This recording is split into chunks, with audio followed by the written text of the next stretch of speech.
This is Caitlin, your host of the NoSleep4Dramas Podcast, where we get no sleep and survive on coffee to watch just one more episode at night.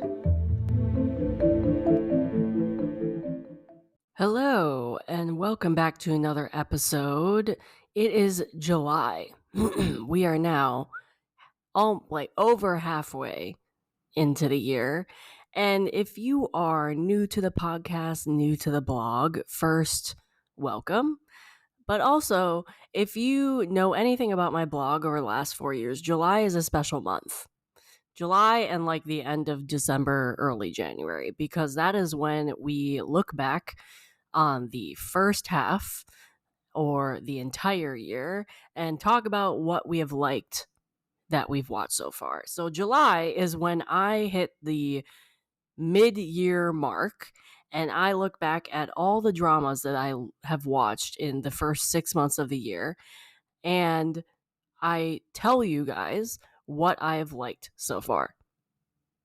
And I've done this every year since I started the blog, so about 4 years. I started the blog in August of 2020, so I didn't do it that July, but the first July I did it was in 2021. So technically it's only been 3 years, but I did do 2020 ranking. So this means that I'm now going to be turning these into podcast episodes as well. So this list will also, or is on the blog now that I've posted this podcast episode. It went live at the same time that the podcast episode went live. So you should be able to go to the blog and look at this list and follow along. It's top Korean dramas from the first half of 2024. So this episode is for Korean dramas only. And then in a couple weeks, towards the end of July, I'm going to be doing every other country. So that's how I normally have done it on the blog, is I do one all Korean dramas and then the rest, the other list is like every country other than Korea, because some years I just have watched so many Korean dramas that it would be unfair to have them all in one list. The list would be so saturated with Korean dramas if I did not split them up, which makes sometimes this makes my life difficult because one, I may watch a lot of Korean dramas and it's so hard to pick just 10. I try to keep these lists at 10 and then have like a couple honorable mentions if I have more than that. And then with the other countries, sometimes that makes it harder because I either haven't watched a lot, or in this case, for the first half of the year, I've done a lot of rewatches in the first half of 2024 when it comes to other countries. So that list is going to be interesting in 2 weeks. But just so to like give the other countries their spotlight, I decided when I first made this list in like 2021 to split out Korean dramas and other country dramas, because sometimes I also just don't watch a lot of other country dramas in the year, and then it's really hard to make a list. And then the Korean dramas would be overshadowing anything anyway, and that's not really the point of my blog. My blog and my podcast is to highlight dramas that either people are loving and I'm also loving, but also dramas that people might not hear about. I know I watch genres and things that people might not particularly gravitate towards. So that's the whole purpose of this podcast and this blog, is to highlight the dramas that people might not know about. And also because I've been watching dramas for so long, I have watched a lot of the OG dramas that people don't know about or like haven't watched themselves because they either don't exist anymore, like on a streaming platform, or they're just so old and they haven't aged well, so people don't go back and watch them. I totally get that. So it's just, I'm well aware that a lot of stuff I talk on the podcast and the blog might not be everybody else's cup of tea, but I want to highlight the hidden gems or things that people may have missed or may have overlooked, and possibly like go back and watch them when they have time. I watch a lot of on-air Korean dramas. That's like the ones I watch on air. Everything else, I pretty much wait until they're done airing and then I watch them. So a lot of like the other country dramas I watch may not be 2024 dramas, or I might like watch a ton of the, like, for example, I might watch a ton of the C dramas that were popular in the first half of 2024 in the second half of 2024, you know? So it's interesting what makes my list at the end of the year, because a lot of times the other country lists are like saturated with like January to June C dramas and other dramas that I didn't watch in the first half because I don't watch them on air. So we'll see. It'll be interesting to see what happens at the end of the year when I make this list again. So as you can see, this is the Korean drama list. Let me know what some of your favorite Korean dramas are in the first half of 2024. I thought this would be a harder list to make, but in all reality, in my opinion, it was not. And I want to say why. Because I feel like a lot of my favorites on this list aired really early on in the year. I would say like January to April, maybe. And then in the last like couple months, I have not liked a ton of Korean dramas. And also, I might also not have watched the more popular one. Like, for example, I never watched Lovely Runner. People probably will be biting my head off with that statement. But yeah, like June, I did not watch almost any Korean dramas, which was not the norm for me. And then I also dropped some too. So a ton of this lists are like Korean dramas that aired within like the first 3 to 4 months of the year, and then the last couple months, not so much. So it'll be interesting to see how this list changes the second half of the year. Because for one, I already know I'm watching a Korean drama that if it sticks the landing and it like started airing in June, will be on this list by the end of the year. So it'll be interesting. It'll be interesting to see what's on this list by the end of 2024. And this list only is for Korean dramas I completed in the first half of 2024, which is why the current drama I was just talking about is not on this list because it ends in July. And that doesn't mean they have to have had premiered or aired in 2024. Like some of these started in the end of 2023. I just completed them in January or February. And I could watch like an older Korean drama that I absolutely love and decide to put on this list, and it could have gone like aired a couple years ago. Like parameters for these lists is I have to have watched it, like completed it in the first half of 2024, not started it. Again, because some of these started in December of last year and ended in January, and I still counted them. So I would have had to have completed in the first half of 2024. Does not mean it has to premiere in 2024. Also does not include anything that's ending this month in July, because obviously we have a couple that started in June and ends this month, and it's not going to be on this list because I haven't completed them in the first half of 2024. And also, they're not ranked per se. I'd say the first one on the list is pretty much my number one, and then after that, they're in no particular order. I think they're mostly in order of like when I completed them, really, and not really my favorite or anything. So the first one definitely is my top one so far this year, but it's a very close top one. I'm also going to go at these backwards. So I'm just going to go from the bottom of the list to the top because I want to save my top one till last.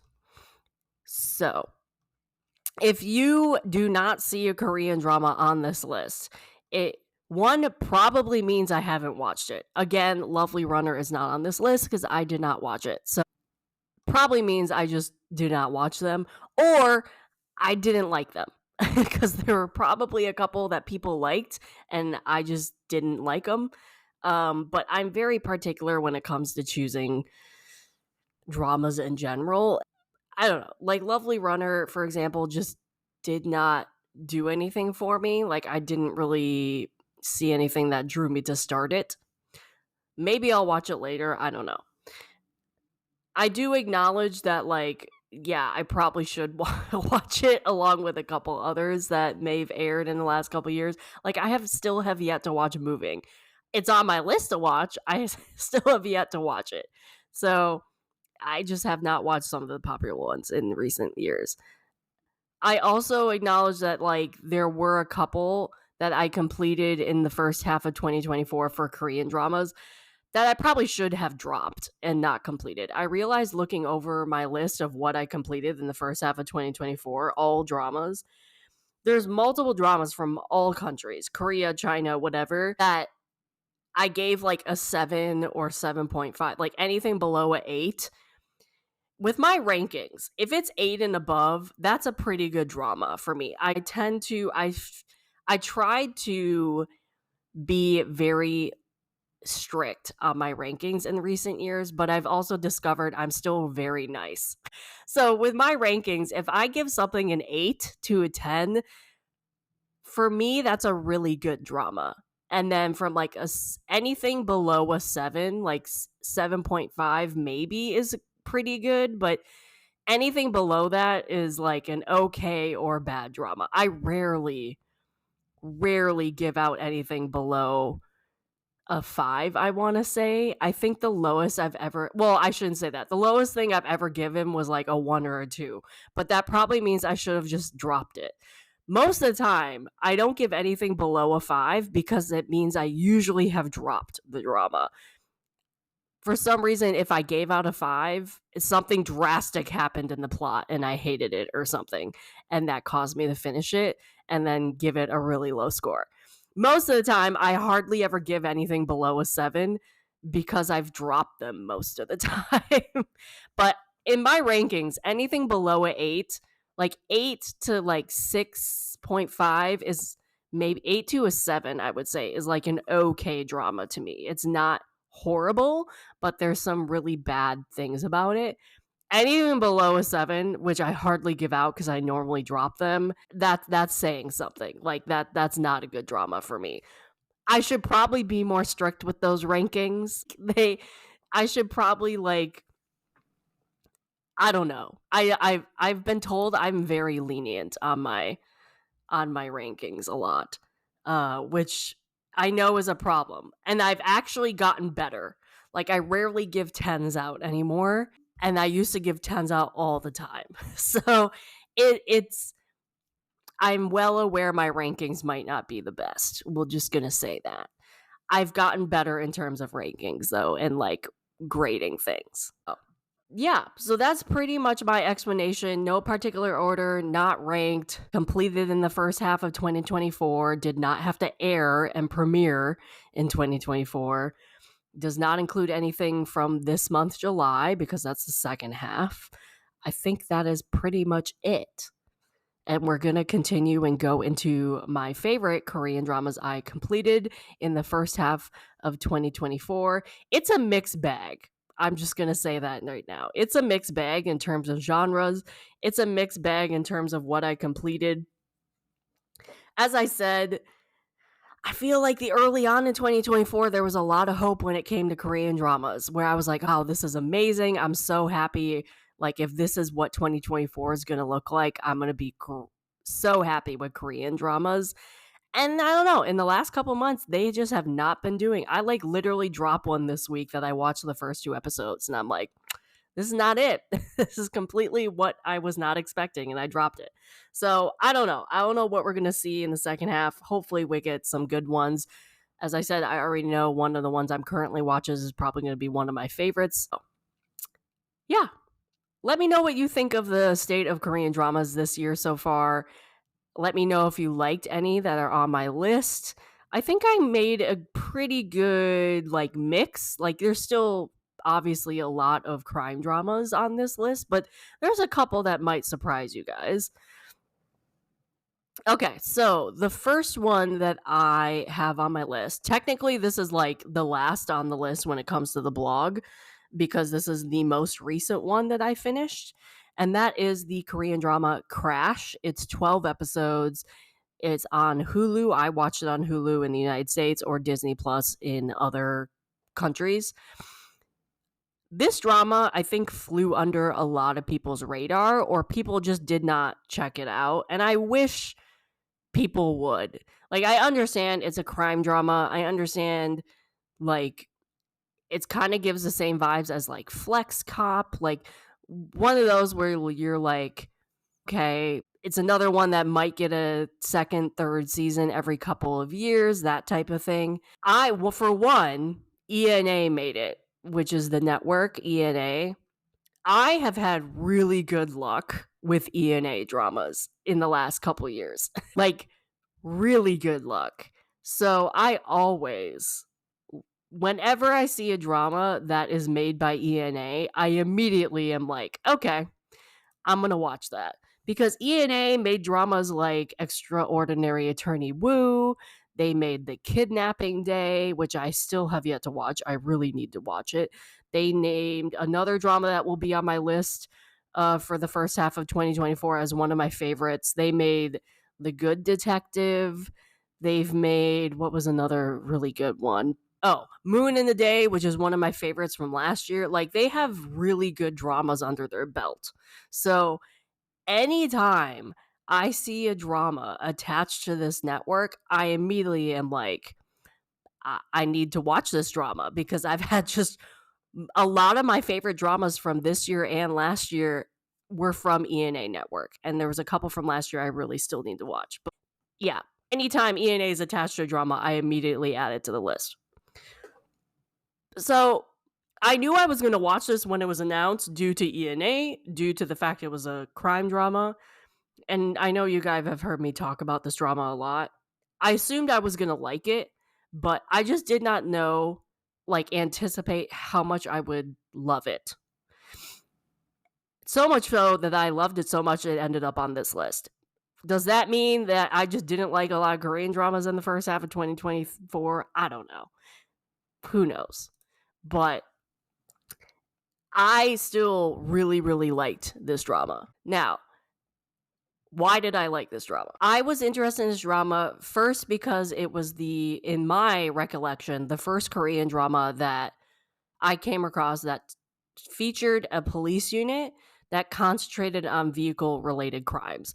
And I assumed that would be like accidents or like murder using cars, Like, that's the two, like, things that came to mind. There are so many more vehicle relating crimes I didn't even think about. Like, you have fraud, you have like underground garages that people take their cars to like buy new license plates to commit a crime, or like completely destroy a car that was used in a crime.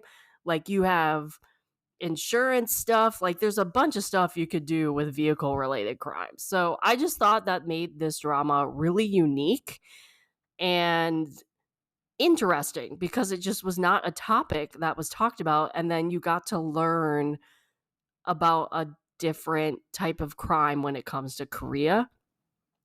I have no idea if this unit actually exists. No idea. The other thing that I found that was kind of funny but also really interesting was after every episode related to the crime featured in that episode, a cast member would like do a PSA, kind of like Taxi Driver in the first season, where they like in Taxi Driver at the end of every episode or every like case, whenever, if it was a 2-episode case, they would put a little PSA at the end of every episode and kind of give tips on how to not get involved in that crime, or what to do if you were a victim of the crime.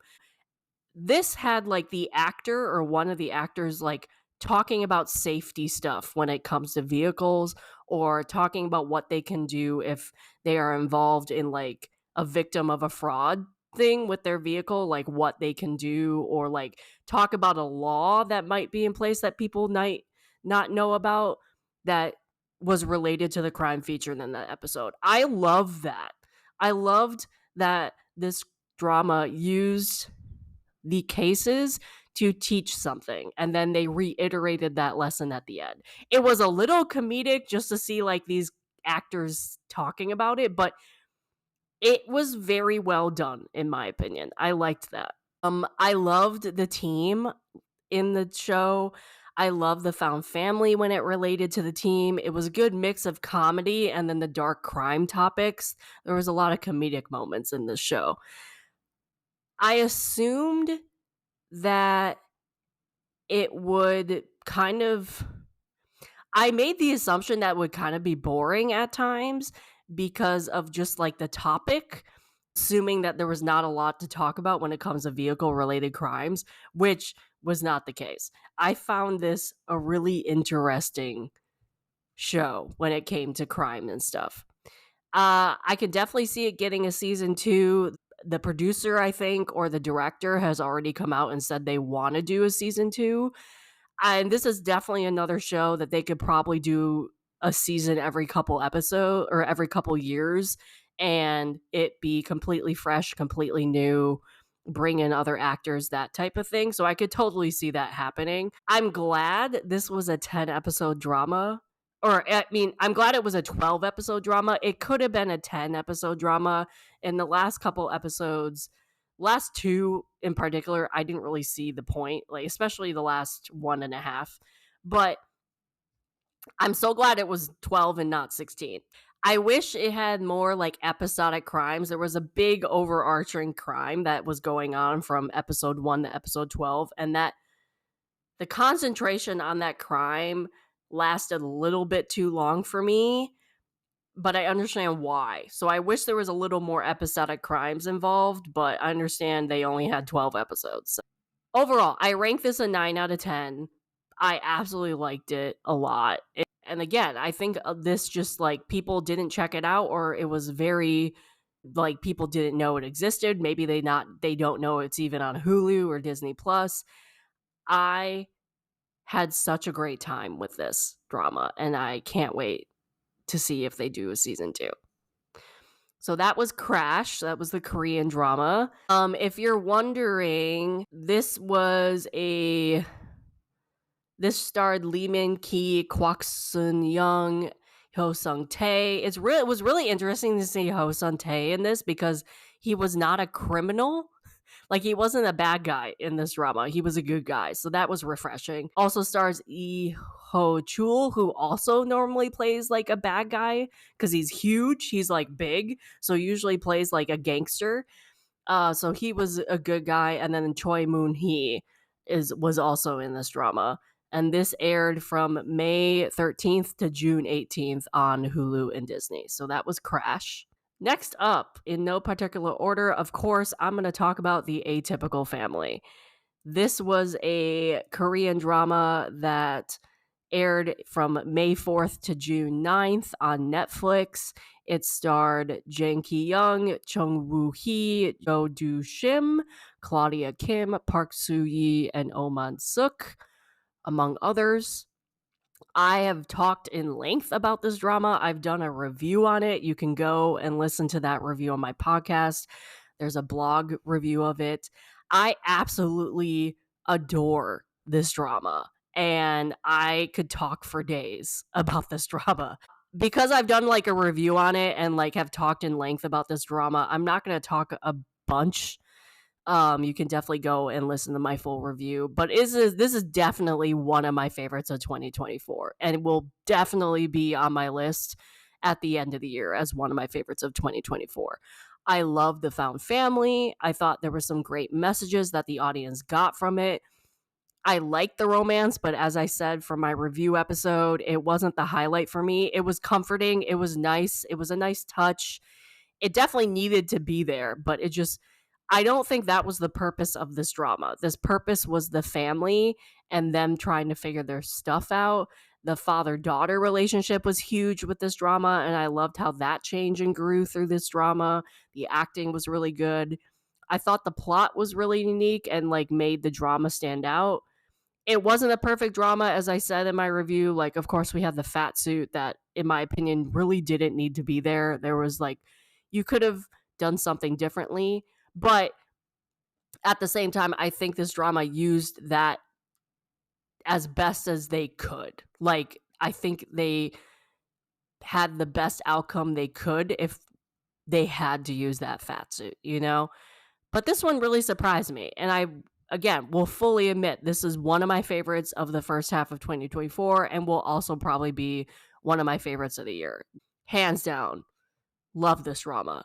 Enjoyed it a lot. It is dark. It's not a happy drama all the time, but it's great. And it, like, the time travel aspect of this drama was so tight. Like, they explained it so well and so tight, and I just loved it. And I think a lot of people didn't watch this one, due to the fat suit, two, because it was a lot darker than a lot of the other airing dramas. Also, Lovely Runner was airing during this time, so I think a lot of people just didn't watch this. I would say please go back and watch this one. It's great. It's so good. But yeah, that was Atypical Family. As I said, I'm not going to talk a bunch on that just because I've done a full review of it. You can go and listen to that episode or go on the blog and read it. I gave it a 9 out of 10 for the reasons I said above. It's not perfect, but it's so good. And I think I liked it so much because it was so much better than I assumed it was going to be. I assumed I was going to check it out, and then I fully expected I was going to drop it because I just did not like the idea of a fat suit. So I went in there with very low expectations, and it blew my mind. Like, the father-daughter relationship is just so good. It's so good. It's one of my favorites. So that was The Atypical Family. It's on Netflix. Again, it aired between May 4th and June 9th. Just so good. So good. Okay, so the next one on my list that I'm going to talk about, number 3, going from the bottom, is Parasite the Grey. This is a 6-episode drama that is on Netflix, and it aired between, well, technically, it aired all in April 5th. They dropped all 6 episodes on April 5th, so I watched it, I think, in like a week or something.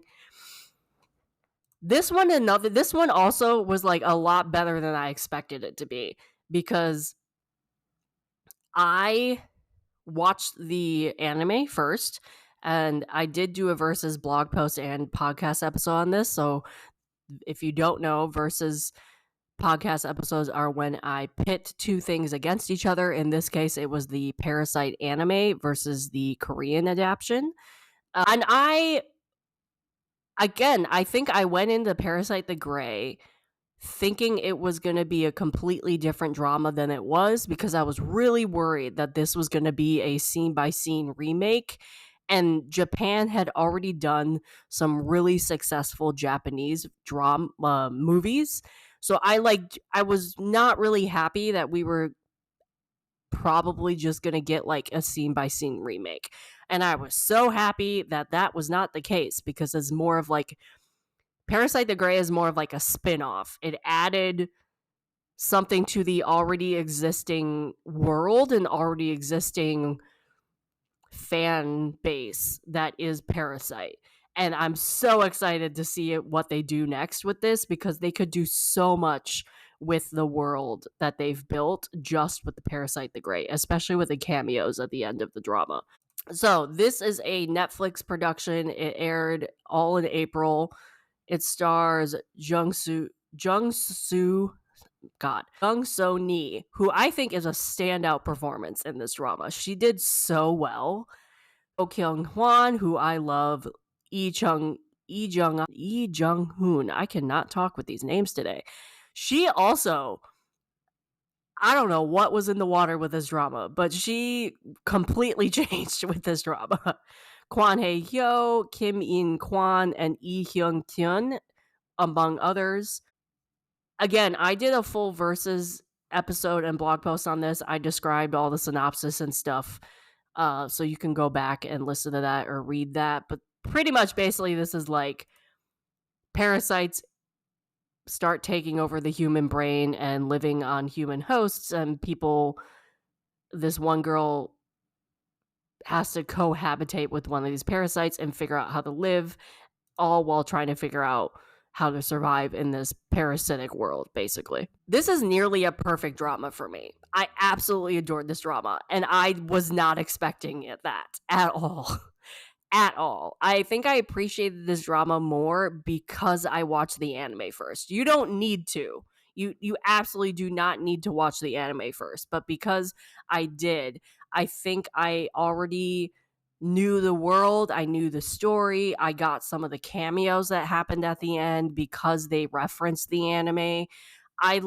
Because I had already immersed myself in this world that was built through the anime and the manga, it allowed me to understand more going on in the Korean version and the Korean spin-off and appreciate the changes that made this spin-off unique to itself and like how it made them stand out. I will tell you right now, trigger warning for gore and violence. This does not hold back whatsoever, especially with the parasites. Like the first scene, one of the first scenes is like somebody getting their head eaten. Like it's not for the faint of heart. I will tell you that right now. But I love the fact that this drama made it like its own thing. Like it was not a scene by scene remake. It carved itself out and made an impact of its own thing, of this own living thing. So I cannot wait to see how they connect that and if they do connect that. Acting was great. Fight scenes were top notch. CGI was amazing. It had such a good message behind it. It was not a perfect 10 out of 10 drama because it definitely left some questions at the end of the drama, like where did the parasites come from? But I will say the anime did the same thing. I don't know if that was intentional. I don't know if they were planning on doing a season 2 of the anime and going further than that. I don't know if the manga answers that. I have no idea. But there's no real like explanation of like where these parasites are coming from other than like our assumption is outer space, but we don't know. And like how long they've been there. There's a lot of questions around the parasites itself. So I'll be really curious if they do a season 2 of this drama and like where that story will be taken, because the anime kind of stops at the same sort of moments and questions as the Korean drama does. I have not read the manga, so like I don't know if the manga goes further than the anime.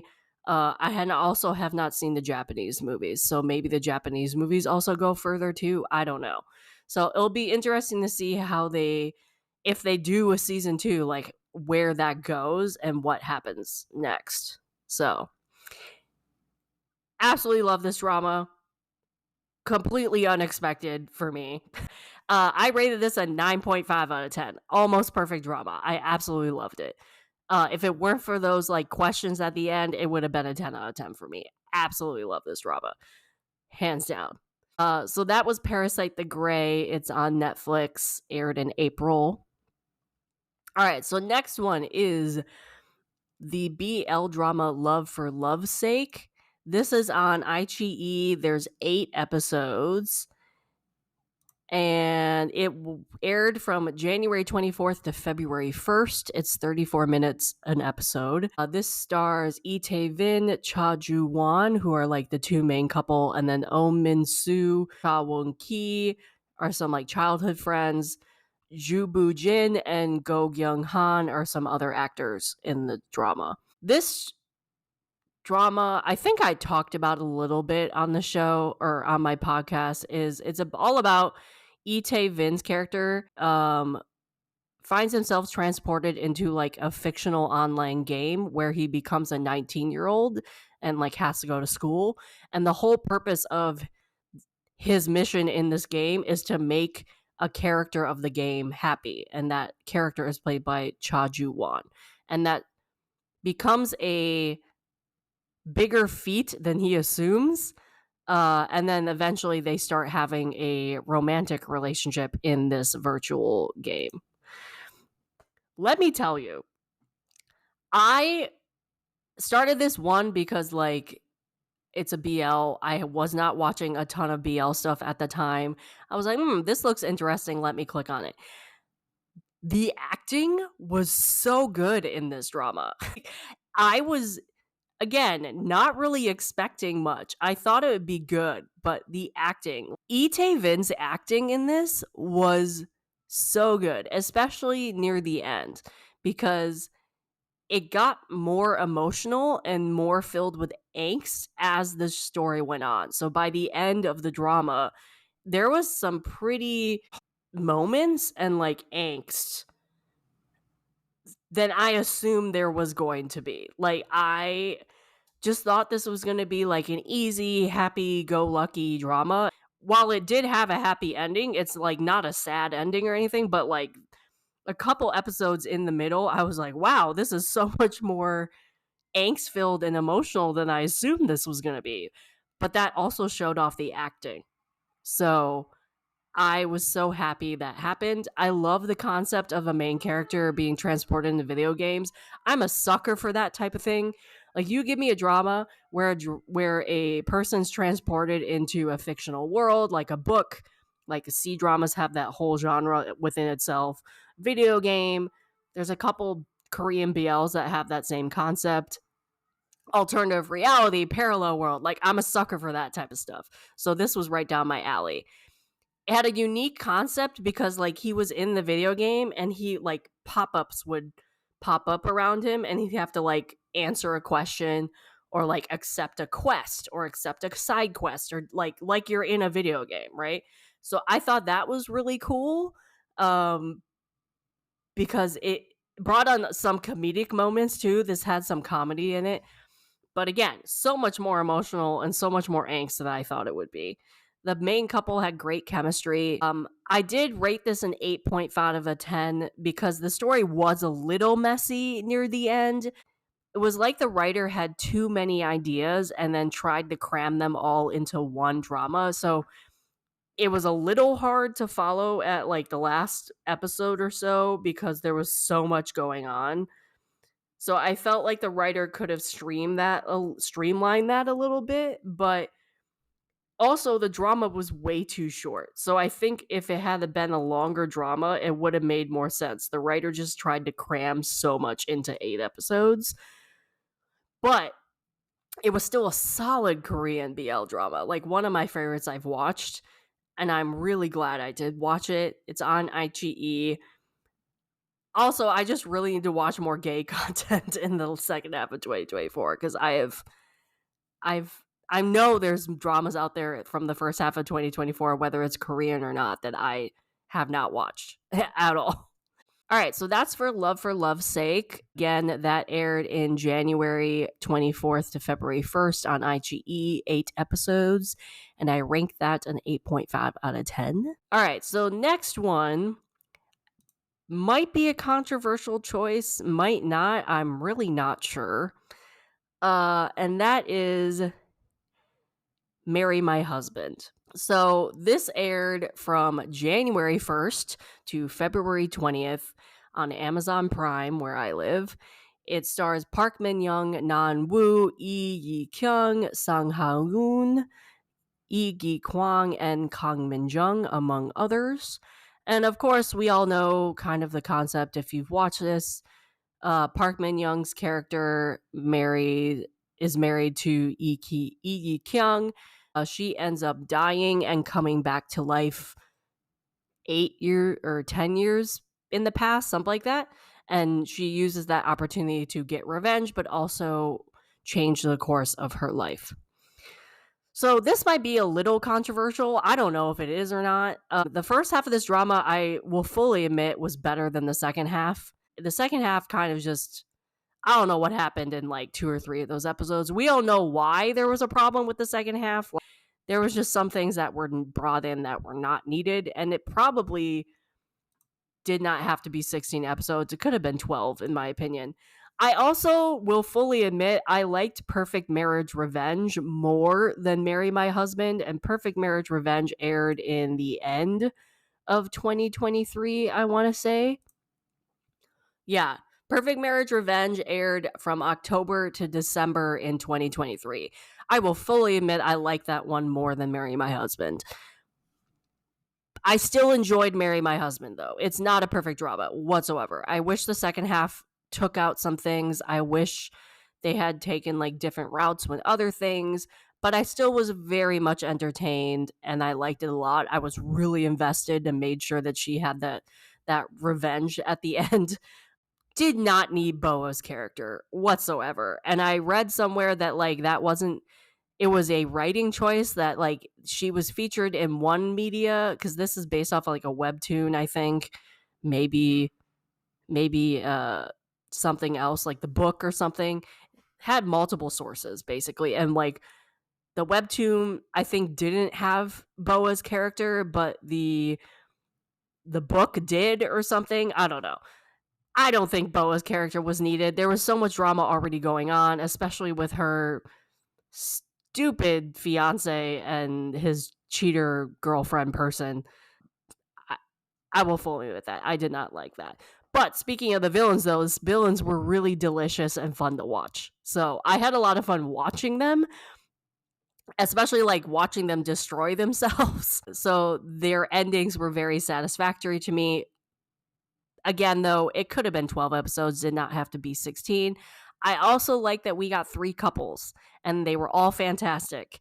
And I love that they all got a happy ending, or at least the start of a happy ending. I thought we had a satisfying ending, just there was a couple episodes getting up to that satisfying ending that I was tearing my hair out. But I will say, though, I think this is the perfect or one of the perfect dramas to show to somebody as like their first Korean drama and to get them into watching Asian dramas and Korean dramas. I remember, like, when did this air? This aired January to February, I think.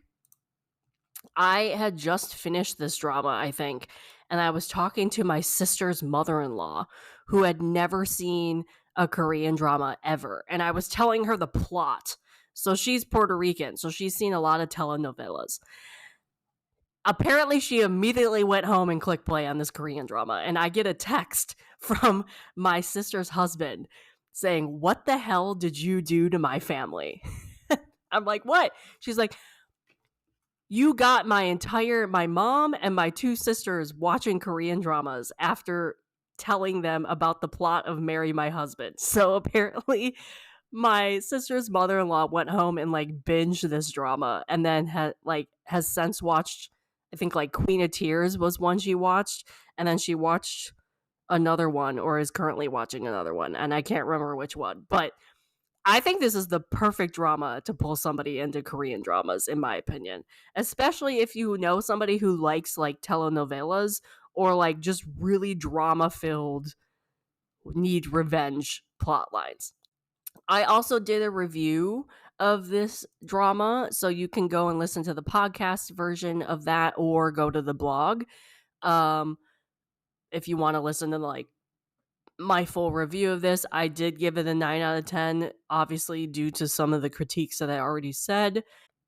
Yeah, I mean, maybe I was a little too lenient with the 9 out of 10, but I still really enjoyed this. But I will say Perfect Mirror Revenge, in my opinion, is better. But I still really like this. Maybe this is also saying because I like picked this one to put in my top of first half of 2024 that I didn't have a lot to choose from, maybe. Like if you don't like this choice, I don't know. I don't know if this really is a controversial choice or not, but yeah, that was Marry My Husband. It's 16 episodes. It's on Amazon Prime, and I gave it a 9 out of 10. You can go and listen to my full review of that now on the podcast or go read it on the blog. Next up is another drama that I did a review for. We have 3 more dramas on the list, and that is A Shop for Killers. 8 episodes on Hulu. If we don't get a second season of this drama, I'm gonna throw something. This aired from January 17th to February 7th. As I said, 8 episodes. It stars Lee Dong-wook, Kim Hae-jun, Seo Hyung-woo, Park Jin-bin, Gum Ha-na, and Jo Han-sun. I don't know what I was expecting with this one, but I absolutely loved it. I loved every second of it. It had found family, which is my favorite trope ever. I loved all the action. I thought the cinematography was a highlight of this drama, especially that first scene. That first scene blew me away. I watched that first scene, I'm like, "Okay, well, if this is what you're doing, I'm all in." Acting was really good. I think the niece, Kim Hae-joon, really stood out in this drama. It got me to care about these characters in a really short period of time, especially because it was 8 episodes. I that takes a lot to do, and if you become attached to a character really easily, that means the story is really good. And I like how the story kind of dropped you in the middle of it. Like, we didn't start at the very beginning of the story. We started in the middle and then backtracked and then continued forward once we got to where we started. I love when dramas do that, and if they do it well, because it hooks you right away and then you kind of get it filled in the blanks as you go. And, like, I remember watching that first scene, I'm like, what the hell is going on? Like, this is so over the top but so good, but I have no idea what's going on. And then after that first scene, you're like, wow, I need to know everything. Like, I love when dramas do that. I downrated this for 2 reasons, because I gave this a 9.5 out of 10. Some scenes are really dark, and I'm not saying like dark in terms of what's going on. Literally means I could not see what was happening in the scene because the lighting was an issue. I remember it was like one scene, I think they were like, so the uncle's house is in the middle of a field, like middle of nowhere in a field. And one scene was these bounty hunters walking through the field to get to the house. And it was so pitch black.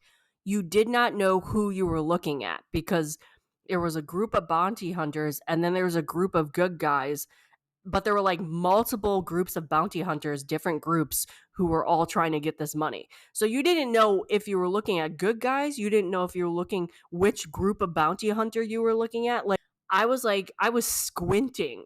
I wasn't even watching this with all my lights off. Like, it was still difficult to see the scenes. Some of the lighting in some of those scenes were really hard to watch because it just was so dark. Also, it definitely needs a season 2, and I pray to God we get one. It didn't leave off in my opinion, it did not leave off in a major cliffhanger. It didn't like cut off or anything, but it definitely left a lot of questions unanswered. I'm not going to say what happened though, cuz that would be a spoiler. I need a season 2 to answer these questions. Like, there's so much story that was either done off camera or didn't happen yet, in my opinion, that you need a season 2 to like fill in the gaps or like continue the story. So I need a season 2 of this drama. So that was like another down rate of that. As I said, I did a review of this drama, so you can listen to that. You can go to the blog and read that as well. One of my favorite dramas of this year. It was amazing. It was so good. 8 episodes, Hulu, Shot for Killers. Yeah. So that was Shot for Killers, rated a 9.5 out of 10. Absolutely amazing. As I said, I did a review of this, so I'm trying not to talk in length about it, because you can go and listen to that episode. I think it's like over an hour of me gushing about this drama. Okay, second to last one. So this one probably would have been my number 1 until my first one aired. So Shop for Killers aired January 17th. My next one I'm going to talk about is Death's Game. That aired between December and then also January. So I'm counting both parts. First part aired in December, second part aired January 5th. So on this list, you have Death's Game, who's January. You have Shop for Killers, that's January. You have Marry My Husband, that's January. Then you have Love for Love's Sake is also January. You have Parasite the Grey, which was April. So like 1, 2, 3, 4, and I want to say my favorite one also was ended in January. So 5 of my 8 dramas on this list aired in January and ended in February, or aired in December and ended in January. The other 3 on those lists aired in like May and ended in June. So as you can see, there was a huge gap when it came to my favorite Korean dramas between January and May, which I felt was an issue, because if I only had 8 dramas, and a couple of them I was kind of iffy on. Like Marry My Husband, I was like, I liked you. I did. So I'm going to put you on here. But by the end of the year, you might be off this list.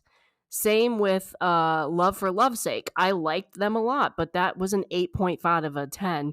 They might be off the list by the end of the year. So you can see my problem, where like 5 of these dramas aired or ended in January, February, and the rest like aired and ended in May or June. So I don't know. I've had a really iffy, like I've had an okay Korean drama year. Same with the other 8, like the other countries. But again, a lot of those are going to be rewatches. So I don't even know. I haven't watched a ton of the new 2024 other country dramas. Yeah, I don't know. Does anybody else have this problem where they had a couple months in the first half of 2024 that Korea just was not doing it for them? Because that was me. And honestly, it's still kind of not doing it for me. Like June was a really dry month for me in Korea. And July is sort of picking up a little bit. But again, I already dropped a drama that I tried to watch in July. So I don't really know. I don't know what's going to happen with Korean dramas for the rest of the year. Anyway, back to my list. Death's Game is going to be my next one. And I remember watching this. It was, as I said, first half was December, second half aired in January 5th. I binged all of them in January. I remember, like, I finished this and I'm like, dude, if this is the look at, like, if this is the trajectory of what Korean dramas are going to be in 2024, we are in it to win it. Obviously, that didn't happen, but at least the first couple months of 2024 was great for me in Korea. Death Game blew me away. It blew my mind. As I said, the first half aired in December. I saved it till January because I didn't want to wait for 2 parts. For some reason, Amazon Prime decided to split into 2 parts, so I watched both parts in early 2024. I gave this a 10 out of 10, and I will still stand by that. I loved this drama. Absolutely loved it. One of my favorite dramas of all time. It blew my mind. Loved it. I literally can't say anything bad about this drama. Like, I literally can't. I did a podcast episode review of this when I launched the podcast, so it's one of the first episodes I ever did.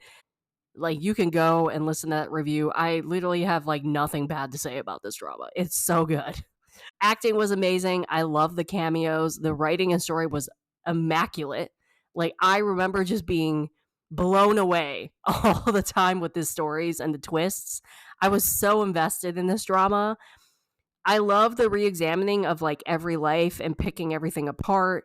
I remember when I reviewed this for the podcast, I like went through every life and I like said my opinion on it. I was so in detail when I reviewed this one.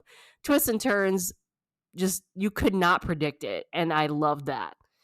It is a dark subject matter, but it also has like some comedic moments, so that was a good break, I guess. Trigger warning up the wazoo for suicide and violence. It's a violent show, violent drama. But yeah, I really thought 2024 was starting so well in January after watching this, and I kind of was a letdown in my opinion, especially the last couple months. I don't know what it is. There's a couple highlights. As I said, Atypical Family was amazing, but I don't know, some of the other ones, I've dropped a lot of dramas this year. A lot of Korean dramas. I should have dropped more, in my opinion. But yeah, you can go and listen to my Death's Game review of this on the podcast. It was released, one of the first episodes I ever released 10 out of 10. One of my favorite dramas. This will definitely be on my list by the end of the year. Absolutely love Death's Game. Absolutely loved it. And last but certainly not least, you guys might be surprised by this choice. You might not. I don't know. My favorite drama of this year was Like Flowers and Sand. This drama, I think the reason I liked it so much is because I did not anticipate liking it so much. I went in, hands down, the reason why I wanted to watch this drama was because Jang Dong-yoon. He was I will fully admit it. I started this drama because he's the actor in this. He's one of my favorite actors of all time. I will watch him on anything. And if you read the MDL, the tags for this were sports, young adult male, wrestling, first love, coming of age, competition, drama, friend. Like, none of those tags, you will read these and you think Caitlin would love this drama. Like, it sounds like a slice of life drama, which is not my forte. I do not enjoy slice of life. They're just way too slow. I think the reason why I like this so much is because I was so surprised I was liking it so much. If you are looking for a healing drama, please go watch this drama. It's so good. I also think a lot of people did not watch this drama. It's so underrated, in my opinion. I don't know why a ton of people didn't watch this. Like, nobody I knew was watching this at all when I was watching it. Like, I don't know what. I mean, obviously, Death's Game was airing at the same time, technically, because this came out December 30th to January 31st. So Death's Game was also the talk of the town while this was airing. Please go watch this drama. It's just so good. It's just like nobody was watching it, and I was so happy. And you might think like, okay, because there's definitely a mystery a part of this drama, which I was not expecting. The trailer gave no mention to a crime mystery, but the mystery plot is so minuscule. It's there, but it's not the highlight of the drama. Like, I think they could have done even without it, in my opinion. It was well executed, though. So it was done well, but it wasn't the full reason why you watch this drama. It was an underdog story. It is completely an underdog story.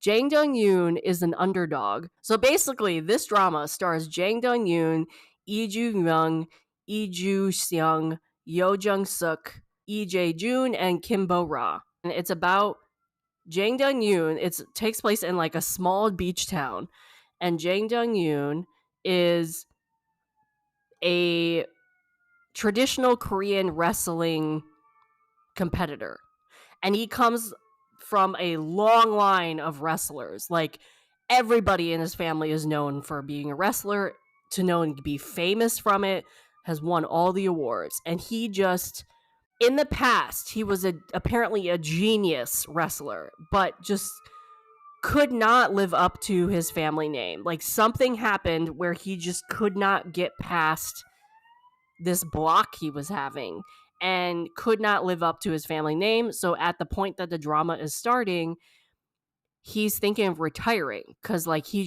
keeps training, and just like something is stopping him from doing that. And one day he meets his childhood friend played by Lee Joo-myung, who has come back to town. She moved away at some point. They don't know why. And she starts managing his wrestling team, who is on the verge of disbanding.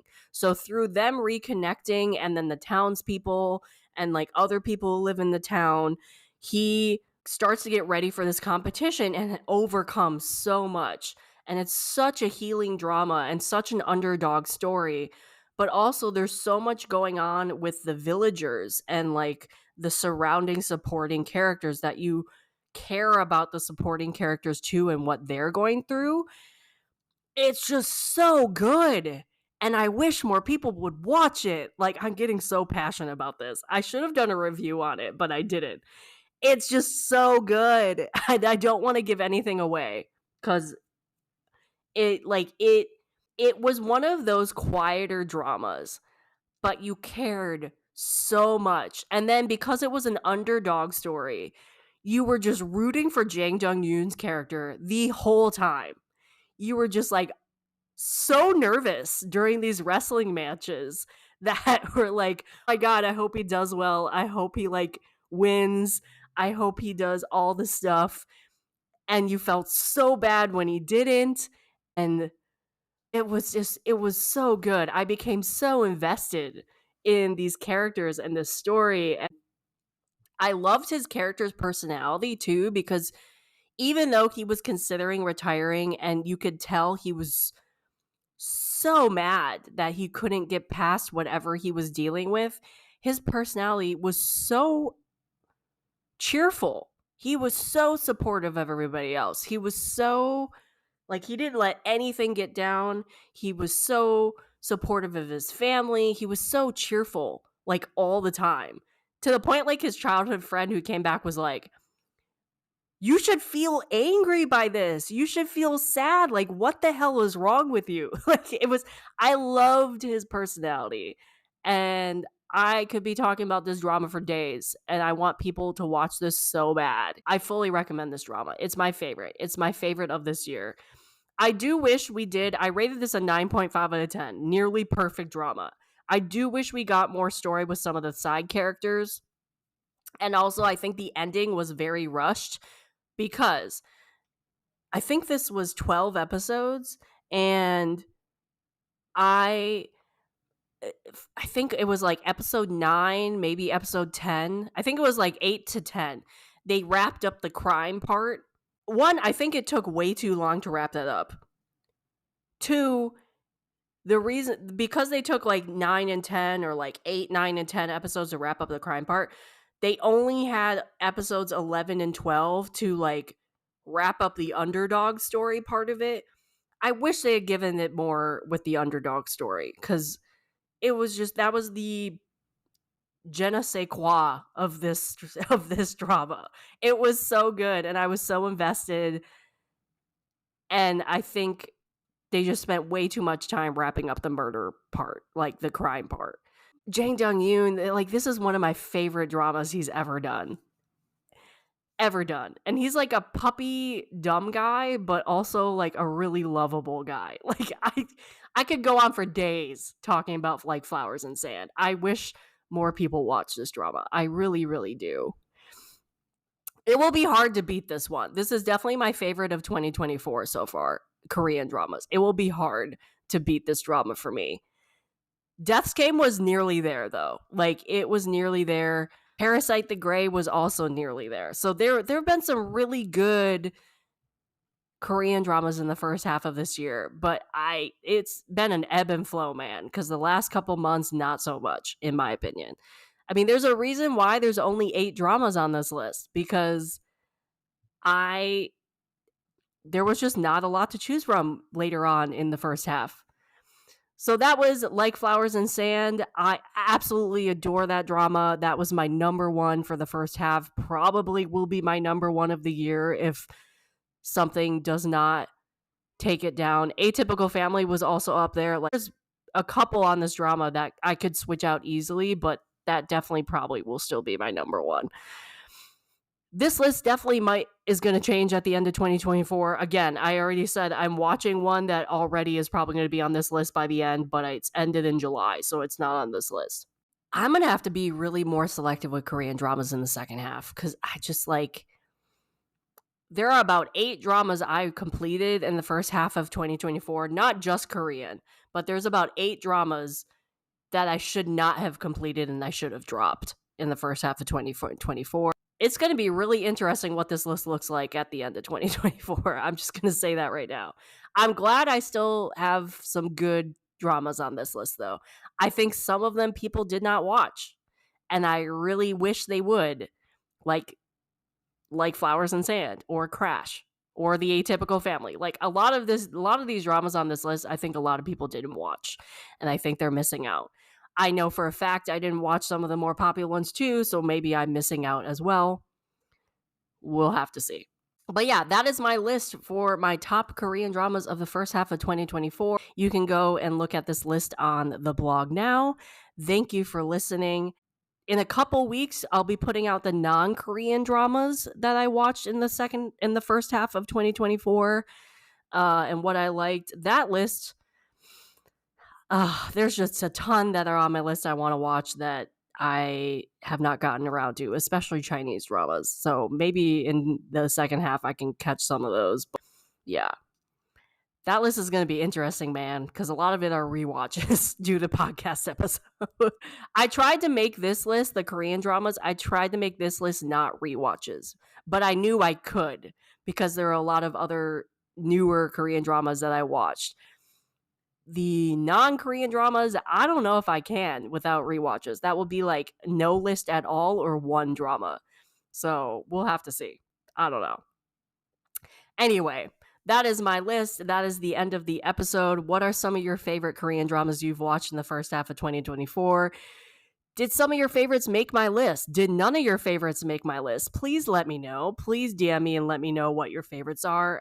This is also the question on the Spotify episode. So please write what some of your favorite Korean dramas on the first half of 2024 are. I would love to discuss my list with you guys. And thank you for listening to another episode. If you want to continue the conversations about dramas that were started in this episode, you can find me on Instagram, TikTok, and Twitter under the username NoSleep4Dramas. That is no sleep, the number 4 dramas, just like in the title of the podcast. This podcast is also an expansion of my blog, so you can visit my blog at www.NoSleep4Dramas.com, the number 4 dramas.com, and find multiple years of blog posts already available at your fingertips. All links are in the description of this episode.